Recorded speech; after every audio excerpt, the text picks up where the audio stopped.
Alhamdulillahilladzi arsala rasulahu bil huda wa dinil haqq liyudhhirahu 'ala dini kullihi wa kafa billahi shahida. Asyhadu an la ilaha illallah wahdahu la syarika lah wa asyhadu anna Muhammadan abduhu wa rasuluh alladzi la nabiyya ba'dah. Assalatu wassalamu ala sayyidil awwalin wal akhirin nabiyina Muhammadin wa ala alihi wa sahbihi wa man ihtada bihadihi wastanna bisunnatihi ila yaumil. Alhamdulillah para jamaah sekalian, kita bersyukur kepada Allah di malam hari ini bisa kembali berjumpa setelah sekian hari sekian minggu kita tidak berjumpa karena melewati hari-hari di bulan Ramadan dan juga Idul Fitri. Mudah-mudahan Allah Subhanahu wa taala senantiasa menjaga keistiqomahan di dalam keimanan, di dalam amal soleh kita. Amin ya rabbal alamin. Melanjutkan kajian tafsir Al-Qur'an secara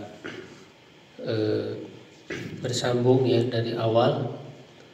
Alhamdulillah di surah Al-Baqarah kita sekarang masuk ke ayat 31. Ayat 30 ya. Ayat 30. Insyaallah kita bahas sampai ayat 33 ya. Kita jadikan satu tema yaitu tentang penciptaan Nabi Adam alaihissalam sebagai khalifah manusia pertama, dan juga memberikan keunggulan, keutamaan kepada manusia itu yaitu dengan ilmu. Jadi tema besarnya seperti itu. Kalau kita kaitkan dengan ayat-ayat sebelumnya surat Al-Baqarah ini, karena sebagaimana sudah pernah disampaikan, surat Al-Baqarah itu adalah ayat yang paling awal diturunkan di Madinah ketika hijrah di Madinah, dan disitulah Rasulullah SAW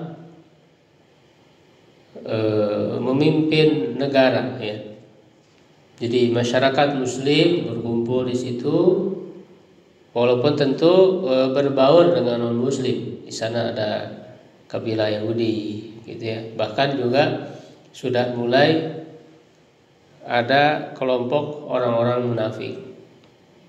Makanya di awal-awal dijelaskan dulu 3 kelompok ini sehingga jelas identitas mereka. Jadi Allah Subhanahu wa taala langsung memberitahukan, mengabarkan tentang hakikat mereka, identitas mereka, agar umat Islam itu tahu betul menjadi jelas, ciri-cirinya jelas. Bagaimana orang beriman, bagaimana orang-orang kafir, bagaimana orang munafik, sudah jelas. Sehingga bisa menyikapi mereka, dan tentu petunjuk Al-Quran ini tidak hanya berlaku ketika di zaman Rasulullah, tapi berlaku hingga hari kiamat. Dan kondisi yang kita hadapi dalam setiap zaman tentu tidak akan jauh berbeda. Kita hidup di masyarakat yang tentu saja ada orang-orang yang beriman, ada orang-orang yang kafir, dan ada orang-orang munafik. Jadi kita tidak perlu heran dalam masyarakat kita tidak perlu heran dengan 3 kelompok manusia ini, sehingga ini menjadi panduan, menjadi cara pandang kita. Jadi seorang muslim itu harus menjadikan Al-Quran itu sebagai cara pandang hidupnya, tidak keluar dari cara pandang Al-Quran, begitu. Dan istilah kafir ini kan adalah istilah yang diajarkan oleh Allah Subhanahu wa taala. Disebutkan dalam Al-Qur'an. Tidak bisa kemudian kita tidak mau menyebutnya. Sedangkan kita meyakini iman kepada Allah, iman kepada Al-Qur'an ya sebagai kalamullah, kitab Allah, maka kita jadikan sebagai panduan. Menjadi akidah, keyakinan seorang muslim. Bagaimana seorang muslim tidak menyebut kepada non-muslim dengan istilah kafir? Itu akidah kita, hak kita gitu. Sebagaimana juga orang-orang non-muslim menyebut kepada orang di luar agamanya ya dengan istilah-istilah tertentu. Itu bukan suatu pelecehan, bukan suatu penghinaan, bukan. Ya kan, itu untuk membedakan. Ini orang yang agama ini yang bukan. Ya. Kalau tidak pembedaan itu jadi gimana membedakannya gitu? Ya kan? Makanya aneh ya ketika misalnya dituduh radikal orang yang mendakwakan yang menyebut kepada agama lain dengan kata kafir ya. Memang begitu istilah yang digunakan. Bahkan itu kafir itu kalau secara bahasa kan dia sangat halus. Ya artinya tertutup dia. Orang yang tertutup, tidak terbuka ya hatinya mendapat hidayah. Itu bahasa yang cukup halus sebetulnya. Ya, dan kalau orang Islam menyebut orang non muslim dengan kafir, ya itu adalah sebagai akidah saja. Ya, adapun dalam muamalah ya justru kita diajarkan untuk bertoleransi kepada orang kafir. Bahkan bukan hanya bertoleransi tetapi juga berbuat baik. Ya, itu kan di surat Al-Mumtahanah itu tidak mengapa kalian untuk kepada orang-orang kafir yang tidak memerangi kalian dalam agama, la yuqatilunakum fid din li antabarruhum wa tuqsitu ilaihim. Berbuat baik kepada mereka dan berbuat adil kepada mereka. Bahkan kita disuruh berbuat baik kepada orang kafir.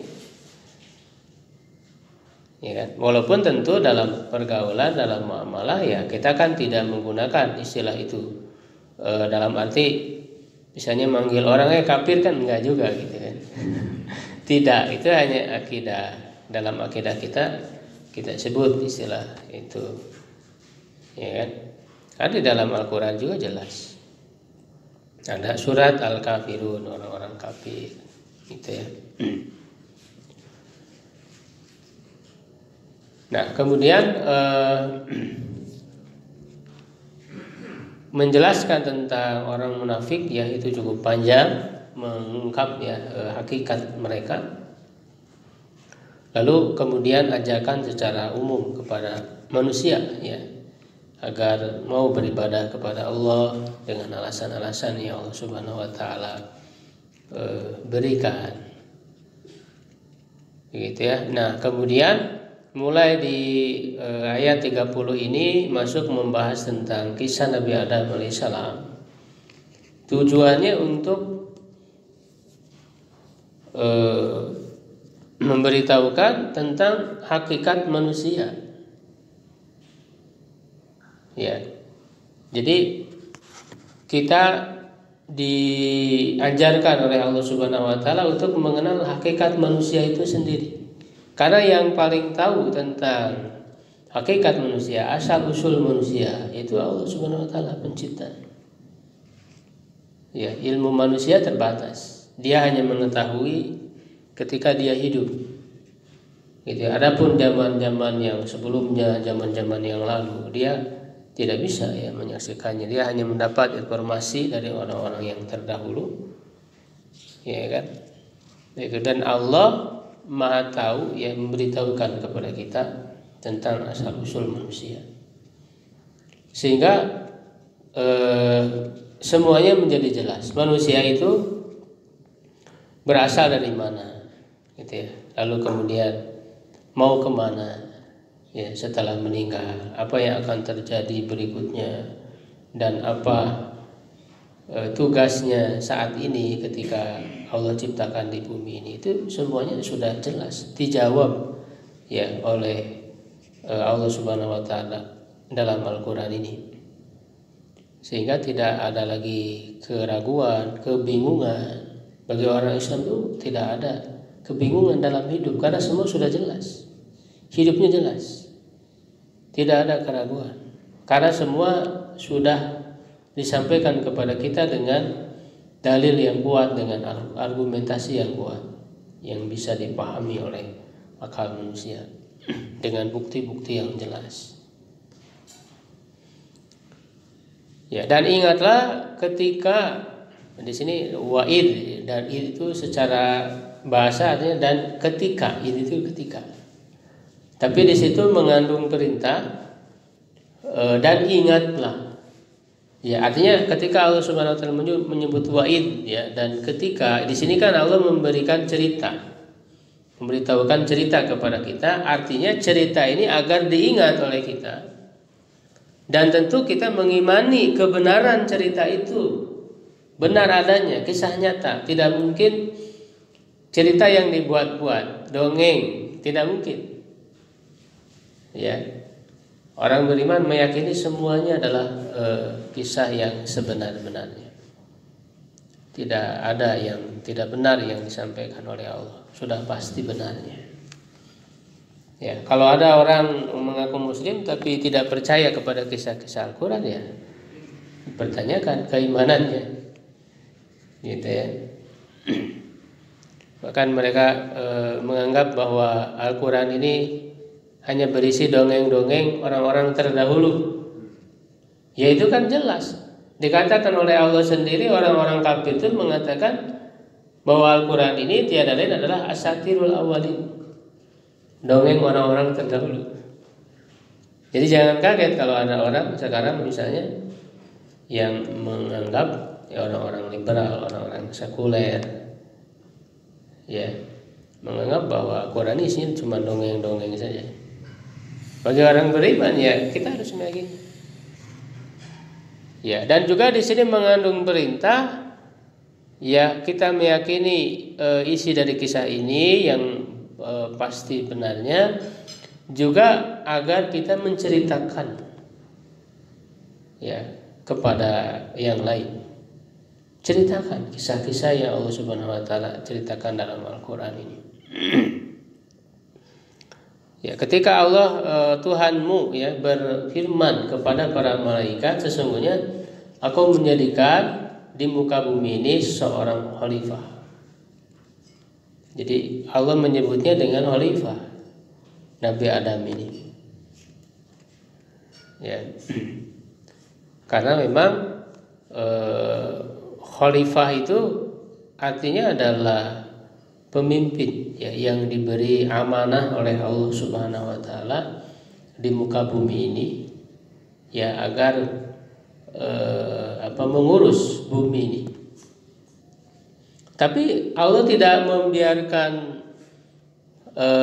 menyuruh jadi pemimpin mengurus bumi lalu tidak diberikan bimbingan, tidak diberikan panduan. Tidak, Allah memberikan panduan, memberikan bimbingan.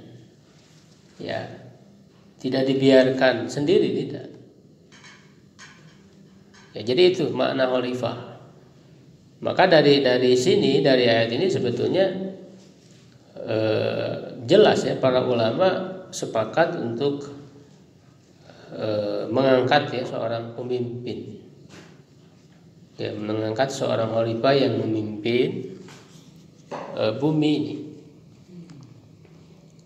Ya. Makanya Rasulullah SAW ya adalah seorang pemimpin, lalu kemudian dilanjutkan oleh para khalifah.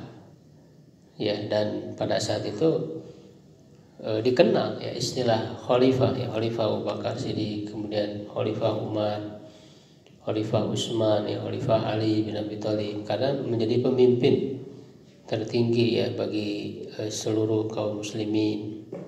Semakin banyak umat Islam menyebar ya di berbagai tempat, di berbagai negara, ya tentu semua tidak bisa hanya oleh satu orang khalifah ya, karena saking luas, sangat luasnya, maka ditunjuklah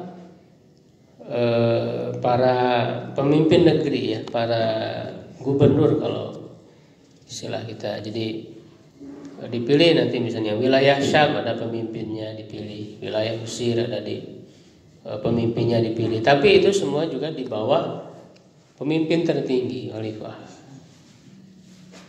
ya. Nah kalau sekarang ya tentu umat Islam tidak punya khalifah dalam arti pemimpin yang tertingginya. Kedudukannya di negara-negara ini ya sama seperti di zaman khalifah itu ada pemimpin wilayah-wilayah tertentu ya, wilayah-wilayah tertentu.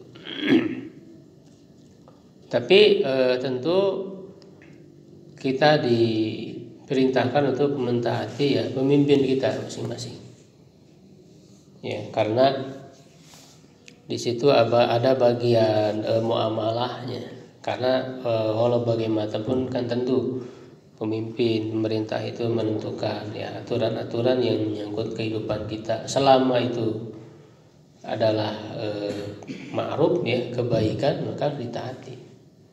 Kecuali kalau memerintahkan kepada yang maksiat untuk kedurhakaan, maka tidak boleh ditaati. Ya, la ta'ata lil makhluk fi maksiatil khaliq. Rasulullah ya. Tidak ada ketaatan kepada makhluk dalam durhaka kepada Allah Sang Khaliq. Begitu. Dan khalifah juga maknanya yang menggantikan. Ya, jadi generasi yang menggantikan secara terus menerus. Yahlufu ba'dhum ba'da, ya satu sama lain menggantikan generasi ya.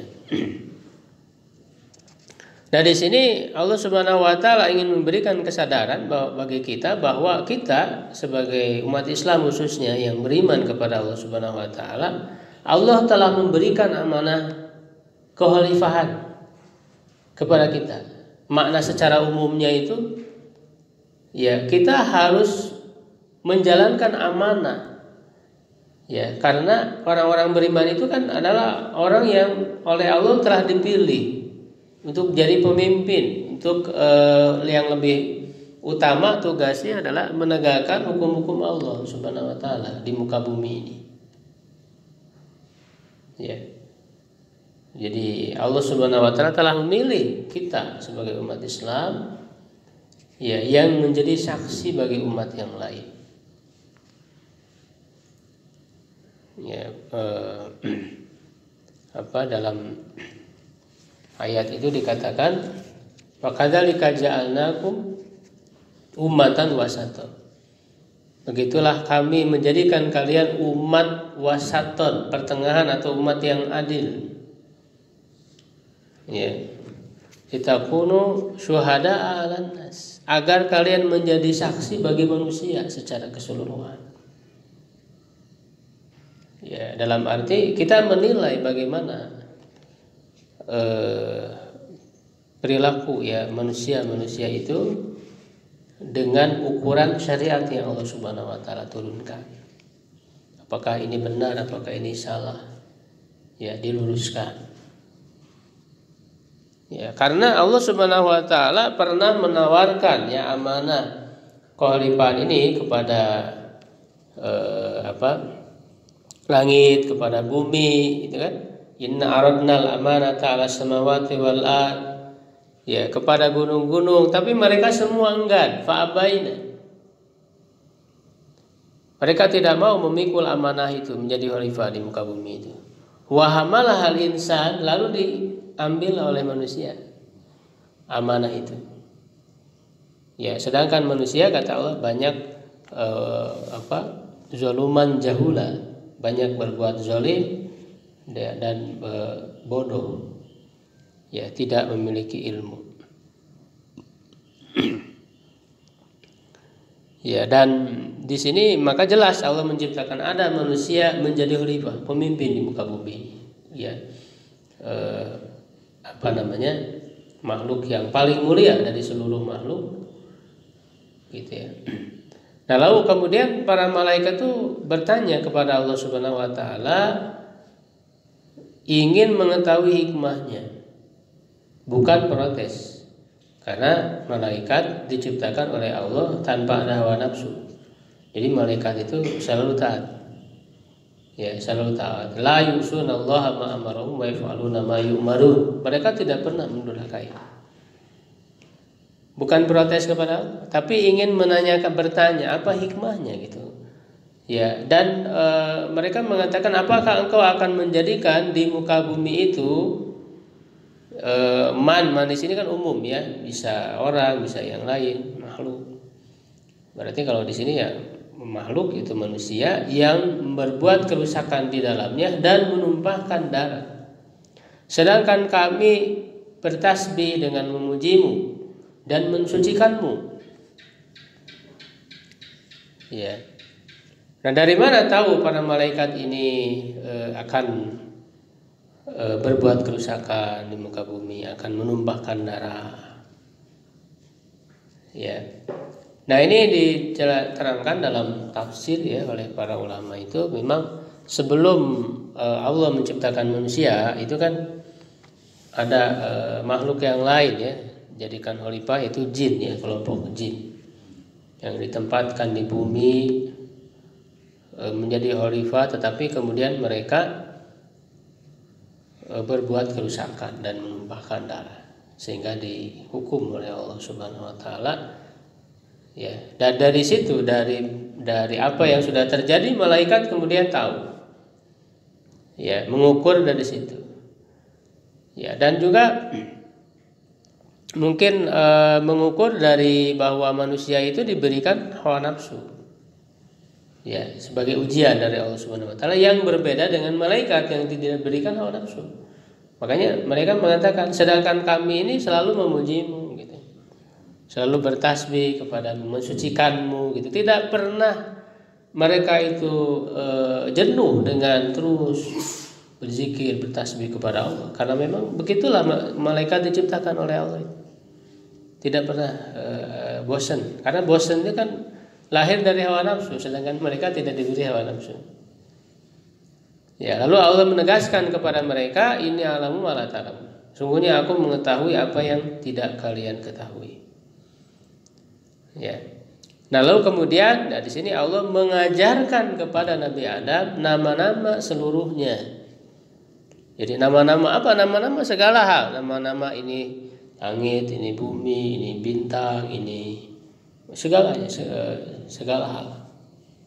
Ini menunjukkan Allah mengajarkan bahasa kepada Nabi Adam agar mengetahui, digunakan untuk komunikasi, ya kan, nanti Nabi Adam. Bahkan juga Nabi Adam sendiri kan berkomunikasi dengan para malaikat, ya kan, lalu kemudian dengan nanti Allah menciptakan istrinya, lalu anak-anak keturunannya, membekali. Ya, Allah membekali dengan ilmu. Kemudian ya Nabi Adam Allah memperlihatkan ya aradahum kepada para malaikat. Lalu Allah berfirman, ya kabarkanlah, sebutkan kepadaku dengan nama-nama ini benda-benda jika kalian mengetahui. Nah, ini menunjukkan kelebihan ya Nabi Adam, kelebihan manusia. Ya, Allah lebihkan dari malaikat itu dengan ilmu. Ya, jadi ditantang oleh Allah. Kalau memang kalian, tadi kan mengatakan malaikat selalu bertasbih dan seterusnya gitu ya. Kalau memang kalian hebat, punya keunggulan, ya Allah, oleh Allah diperlihatkan ya benda-benda tadi yang diajarkan kepada Nabi Adam, ya nama-namanya gitu ya, kosakata ini, langit ini, bahkan hewan-hewan, nama-nama hewan. Semuanya, semua hal oleh Allah ajarkan kepada Nabi Adam. Lalu dites malaikat itu oleh Allah. Kalau coba kalian sebutkan, bisa tidak? Ternyata mereka tidak bisa. Gitu ya. Mereka mengatakan Qalu subhanaka la ilma lana. Maha suci Engkau, tidak ada ilmu bagi kami kecuali apa yang telah Engkau ajarkan kepada kami. Innaka antal alimul hakim. Sungguhnya Engkau lah yang maha mengetahui, maha bijaksana. Ya, karena Allah yang mengajari Nabi Adam itu, bersumber dari Allah semua ilmu itu. Dan juga Allah maha bijaksana. Semua tindakannya itu mengandung hikmah. Hakim itu kan dari kata hikmah. Ya, mengandung hikmah, mengandung maslahat, ya, tahu yang lebih baik, gitu ya. Ya, qala, lalu Allah berfirman, ya Adam, ya, berkata kepada Adam, wahai Adam, anbihum biasma'i, beritahukan kepada mereka, kepada malaikat itu tentang nama-nama semua benda ini. Jadi Nabi Adam yang mengajarkan kepada malaikat. Ya, falamma ambahum biasmihim qala alam aqul lakum. Ya, ketika sudah diajarkan oleh Adam kepada para malaikat itu, lalu Allah berfirman, alam aqul lakum, bukankah aku sudah katakan kepada kalian, kata Allah itu, bahwa sesungguhnya aku itu mengetahui yang gaib, ya, hal yang gaib di langit dan bumi, dan aku mengetahui apa yang kalian tampakkan dan apa yang kalian sembunyikan. Ya, jadi ini menegaskan bahwa Allah maha mengetahui, ilmu Allah subhanahu wa ta'ala yang sangat luas. Ya, dan kemudian Allah melebihkan manusia yang dijadikan sebagai khalifah itu adalah karena ilmu yang Allah ajarkan. Nah, jadi kalau manusia kemudian tidak cinta ilmu, tidak semangat, ya, di dalam menuntut ilmu, mempelajari ilmu, khususnya ilmu yang Allah turunkan itu berupa wahyu, Al-Quran dan Sunnah Rasulullah, itu kan adalah ilmu yang paling tinggi. Ya, ketika orang enggan mempelajarinya, ya kan, berarti mereka meninggalkan keistimewaannya sendiri. Karena keistimewaan manusia itu tadi dengan ilmu. Dan Allah jelas dalam Al-Quran mengatakan meninggikan derajat orang-orang yang diberi ilmu. Yarfa'illahu alladhina amanu minkum walladhina utul ilma darajat.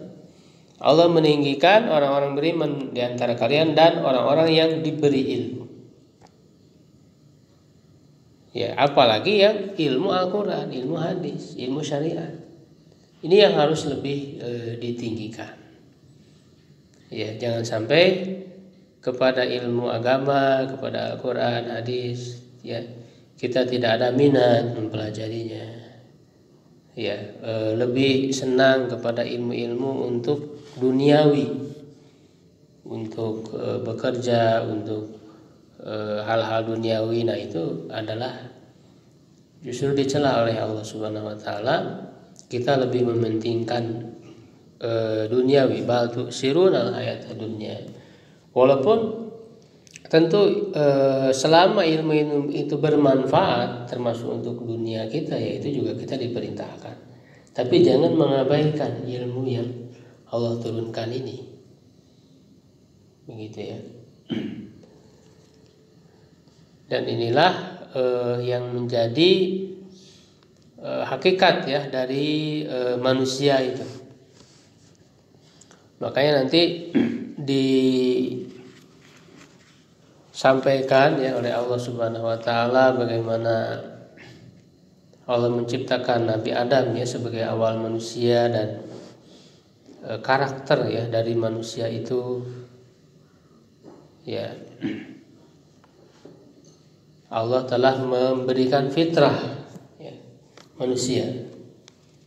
Begitu. Jadi sebenarnya dengan kita mempelajari, ya, tentang manusia yang langsung dari Allah Subhanahu wa taala, ya, jadi itulah kemanusiaannya yang sesungguhnya itu. Karena yang paling tahu tentang manusia itu, ya, pencipta, ya, sesuai dengan fitrahnya. Nah, terkadang manusia sekarang itu, orang-orang yang tidak beriman, orang-orang barat, mereka selalu berbicara tentang kemanusiaan, humanisme. Ya, paham humanisme, tapi humanismenya seringkali muncul dari hawa nafsu mereka. Ya, humanisme menurut orang-orang yang tidak beriman itu ya pada akhirnya adalah mempertuhankan manusia itu sendiri. Mereka tidak mau diatur oleh Tuhan, bahkan akhirnya tidak percaya kepada Tuhan. Ya, memusuhi agama. Humanisme yang mereka pahami, yang mereka bangkitkan itu. Ya. Makanya Allah jelas dalam Al-Qur'an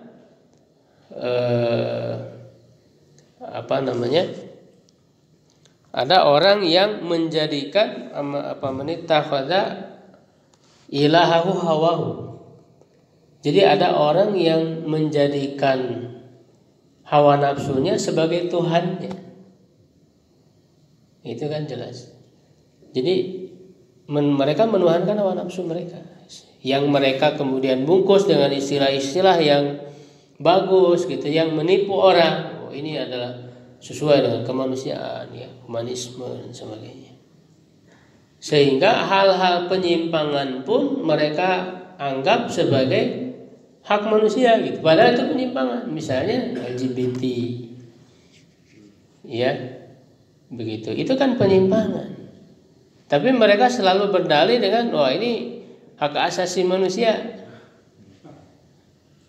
Padahal secara fitrah tidak ada itu.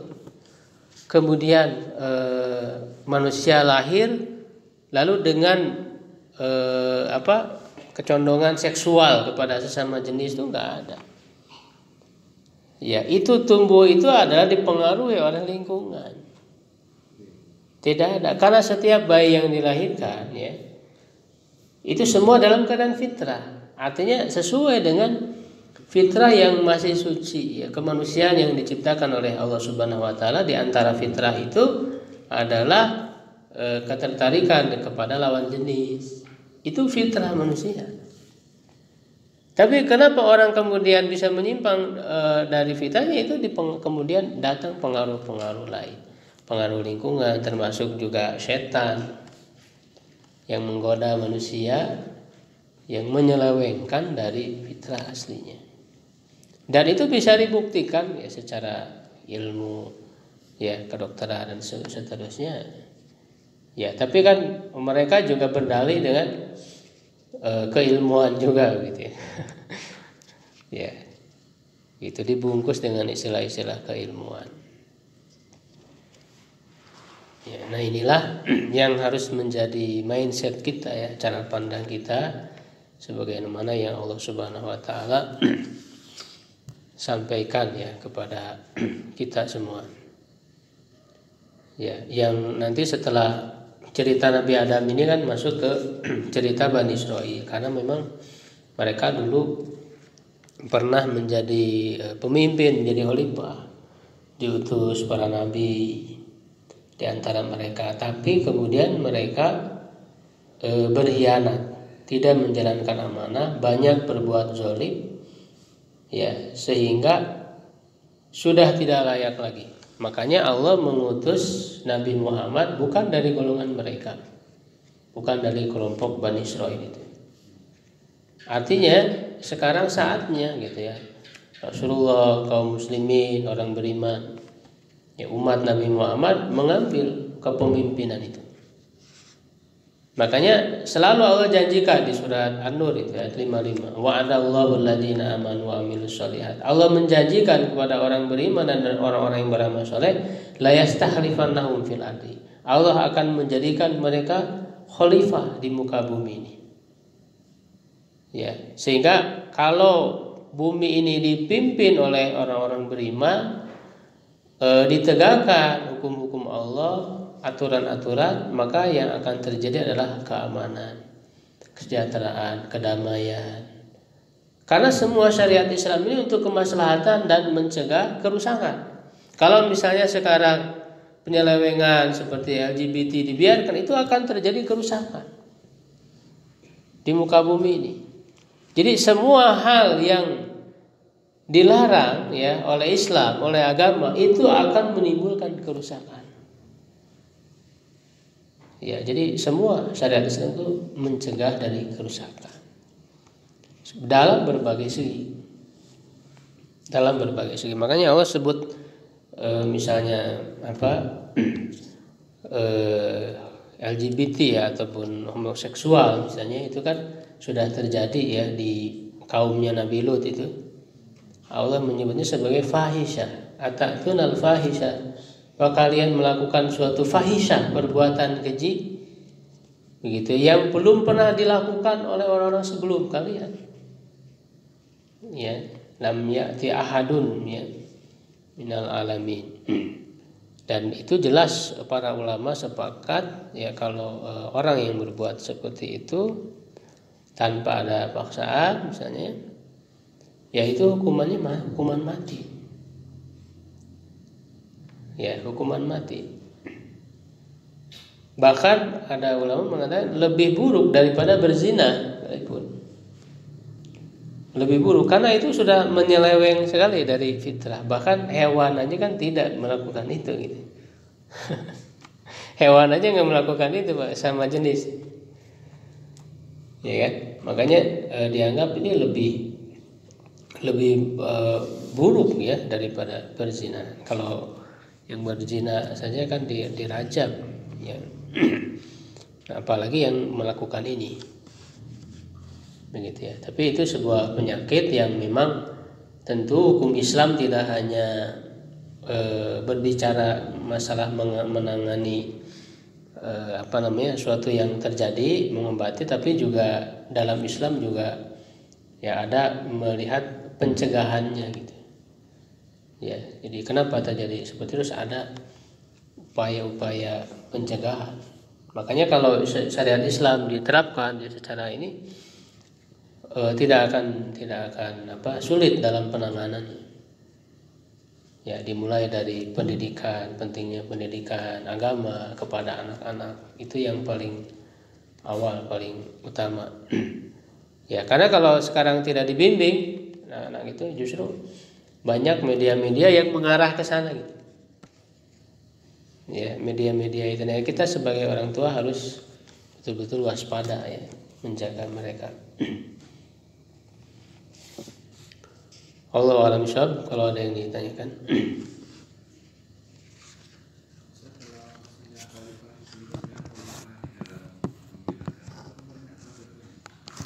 Khalifah dalam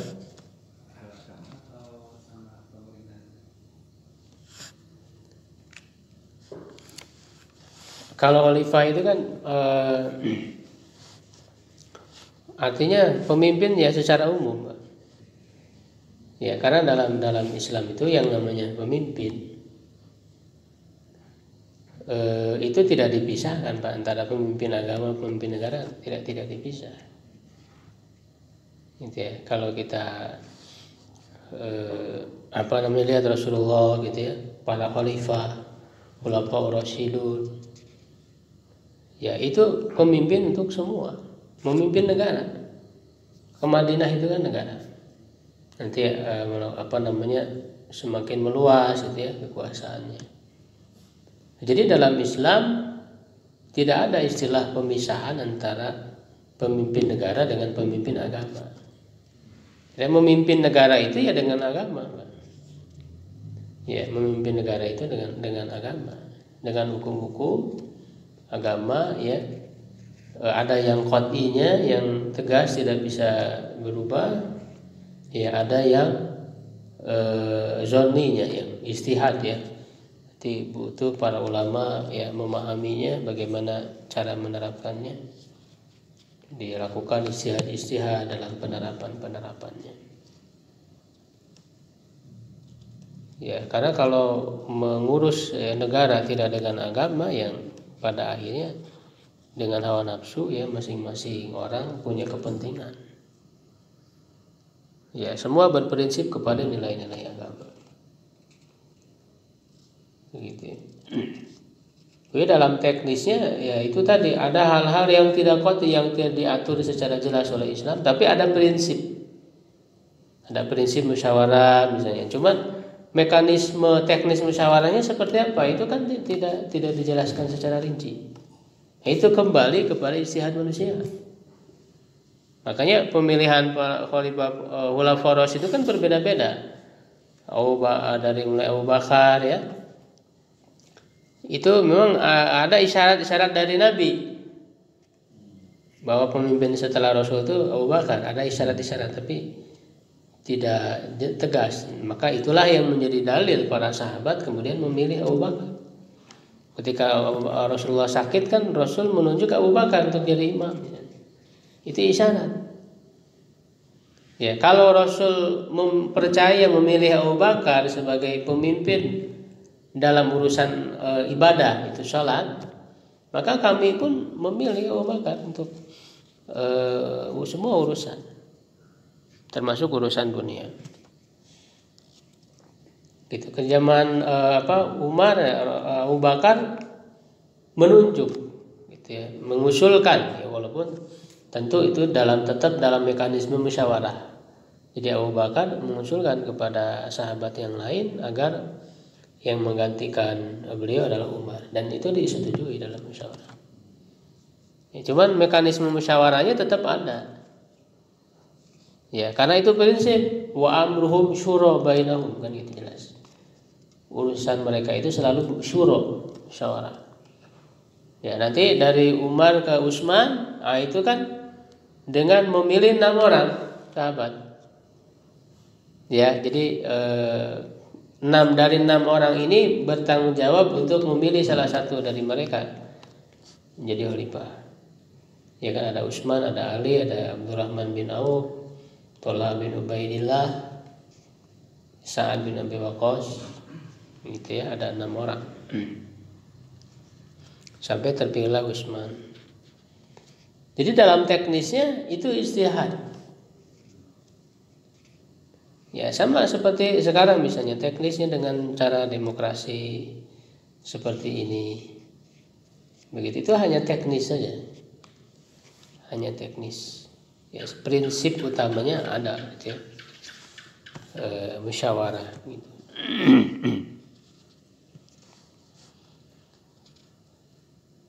Ya, jadi begitu ya. Jadi pemimpin di situ ya pemimpin secara hakiki ya, pemimpin negara, pemimpin pemerintahan, dan memimpin pemerintahan itu dengan agama, prinsip agama. Dalam Islam tidak dikenal pemisahan antara agama dan negara, tidak dikenal. Makanya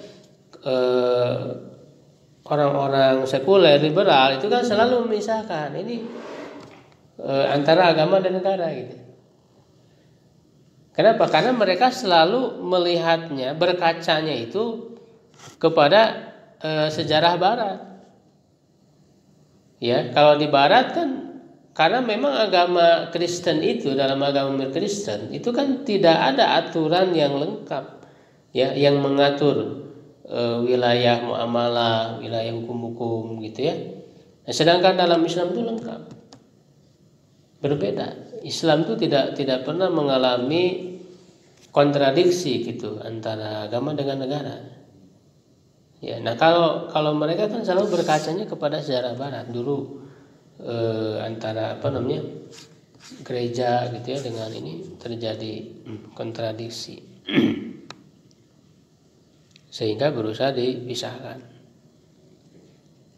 Begitu. Kalau dalam Islam tidak. Kalau kita orang Islam ya harus berkacanya kepada sejarah Islam. Orang Islam kan berkaca ke mereka. Ya, dan mereka itu kan selalu menyamakan semua agama, padahal beda. Islam beda dengan Kristen, Islam beda dengan Hindu, dengan Buddha. Hindu, Buddha itu kan hanya sebatas ruhiyah gitu ya, untuk rohani gitu. Tidak ada dalam agama mereka aturan-aturan yang lengkap tentang urusan mengatur muamalah manusia, hukum-hukum gitu ya. Makanya Islam berbeda dari agama lain, tidak bisa disamakan. Makanya bagi orang Islam tidak ada pemisahan, gitu ya. Mau mengatur urusan negara, ya dengan aturan agama. Ya, walaupun tidak menggunakan label nama gitu ya, tapi kan prinsip-prinsipnya diterapkan. Gitu. Sehingga sebetulnya secara akal rasional syariat Islam itu bisa diterima oleh semua aturan-aturannya. Karena dia selalu mengarah kepada apa? Kemaslahatan, kepada keadilan. Dan dua hal itu pasti diterima oleh semua manusia, mau baik non muslim juga gitu. Pasti akan menerima aturan Islam itu.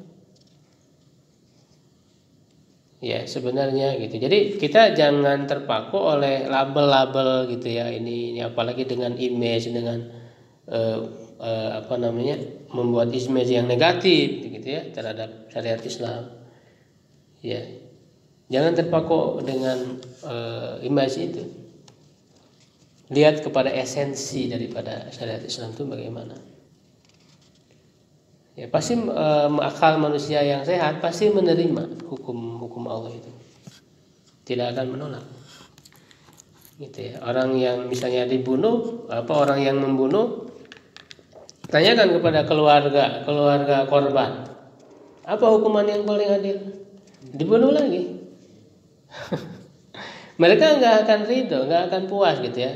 Orang membunuh dipenjara gitu. Itu kan tidak akan adil bagi keluarga korban. Hukuman setimpal ya dibunuh. Nah, itulah qisas dalam Islam. Gitu. Tinggal kita umat Islam bagaimana menjelaskannya kepada orang yang belum paham, kepada non muslim gitu. Tentang hukum itu. Gitu. Karena orang-orang non muslim itu mereka sudah terhalangi oleh image-image tadi, image-image yang buruk gitu. Syariat Islam itu kejam dan sebagainya. Ya, lihat kepada esensinya, dampak dari penerapan syariat Islam. Makanya harus berani seperti sekarang di Brunei Darussalam kan menerapkan hukuman mati kepada LGBT itu. Ya kan di Brunei Darussalam itu. Ya nggak peduli omongan orang gitu. Ya harus berani seperti itu. Ya dan dampaknya nanti akan terasa kemaslahatannya. Ya, ada lagi. Cukup ya insyaallah. Alhamdulillah. Allahu a'lam bishawab. Aku qauli hadza astaghfirullah li wa lakum. Assalamualaikum warahmatullahi wabarakatuh.